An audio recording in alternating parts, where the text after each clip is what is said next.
Rice एक दिन अपने घर पर बैठा हुआ था और उसकी माँ भी उसे देख रही थी, क्योंकि वह कहीं भी टिक नहीं पाता था। किसी भी काम पर जाता है, वहां से भाग आता था, इसलिए माँ बहुत ज्यादा परेशान थी। रईस के घर में काफी सारी मुर्गियां भी थीं, इसलिए बच्चे अक्सर वहां खेलने आया करते थे। तभी अचानक उसका दोस्त वहां आता है।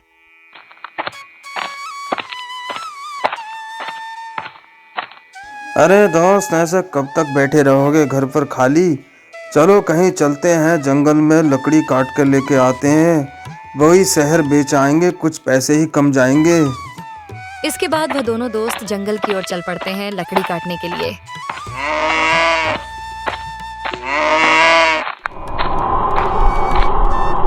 अरे बाप रे, इतनी तेज आंधी, इतनी तेज तूफान। इस तूफान में क्या करें, कहीं ये पेड़ उखड़ के न गिर जाए।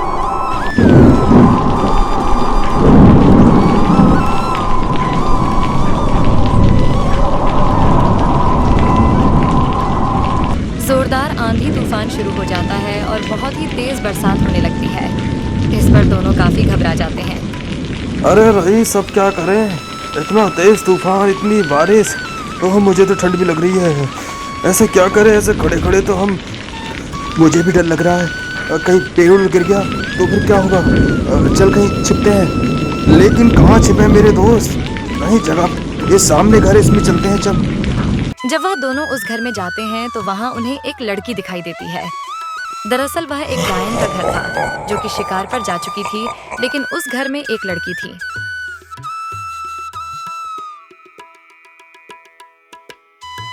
कौन हो तुम और ऐसे कैसे घर में चले आए? तुम्हारी इतनी हिम्मत? उस लड़की की बात सुनकर अब्दुल और रईस दोनों घबरा जाते हैं और अब्दुल फिर उससे कहता है, माफ करना बहन, बाहर बहुत ज्यादा बरसात हो रही है, हम इसलिए तुम्हारे घर में आ गए। डरो मत, हमारा कोई गलत इरादा नहीं है बहन, हमें माफ कर दो। तुम माँ तो अपनी मर्जी से गए हो, लेकिन जाओगे नहीं। तुम मारे जाओगे, मेरी माँ आती होगी। अगर तुम मेरी चुड़ैल माँ से बचना चाहते हो तो मेरे लिए बर्गर पिज्जा लेके आओ, नहीं तो वो तुम्हें खा जाएगी। अगर ऐसी बात है बहन, तो मैं तुम्हारे लिए पिज्जा ले आता हूँ, पर हमें मारना मत।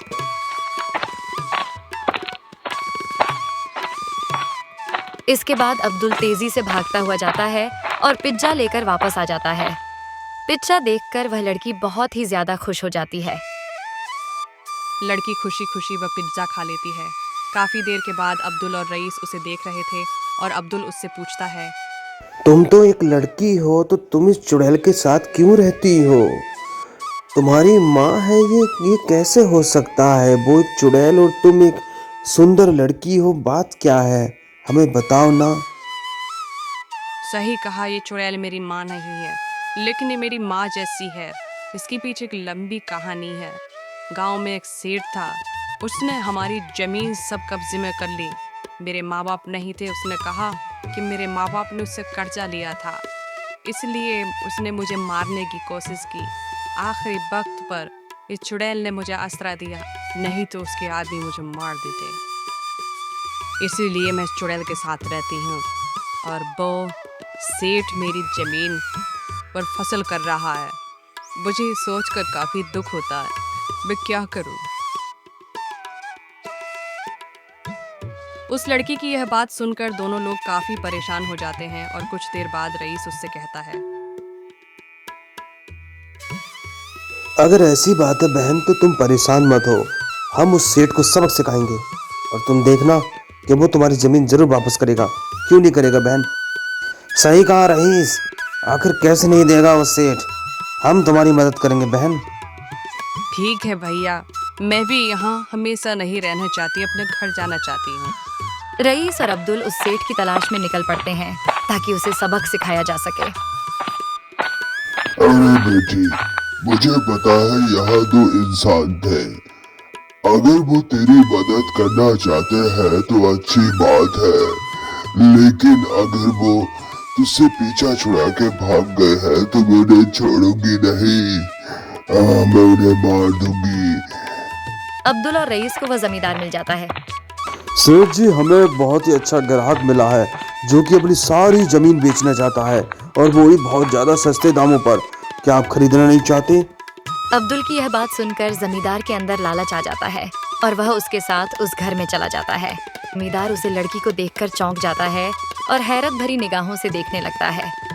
अरे तू अभी तक जिंदा है। मेरे आदमी तो कह रहे थे तुझे मार दिया। ठीक है, बचा काम मैं कर दूंगा। आज मैं तुझे मार के ही यहाँ से जाऊंगा। सेठ जी, ज्यादा बकवास मत करो। इस लड़की की जमीन के कागज वापस कर दो, वरना अंजाम अच्छा नहीं होगा। तुम्हें समझ नहीं आ रहा? जल्दी करो। ओह, तो तुम इस कमजोर लड़की के हमदर्द बन के आए हो, लेकिन मैं ऐसा कभी नहीं करूंगा। मैं तुमसे डरने वाला नहीं हूँ, बल्कि मैं तुम लोगों को पुलिस में दूंगा, और इस लड़की का तो मैं काम तमाम यही कर दूंगा। देखता हूँ तुम लोग भी यहाँ से वापस। अरे कब से बकबक सुन रही हूँ? तुझे दिख नहीं रहा कि तेरी मौत सामने बैठी है? हाँ? कागज वापस कर लड़की के। वापस तो तू यहाँ से नहीं जाएगा।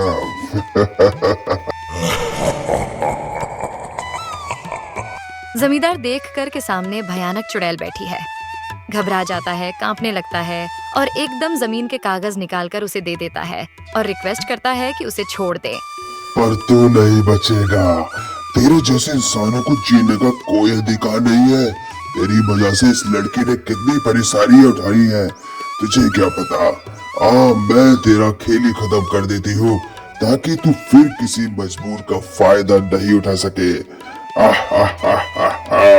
इसके बाद वो चुड़ैल उस जमींदार का सर ढंग से अलग कर देती है और खाने लगती है।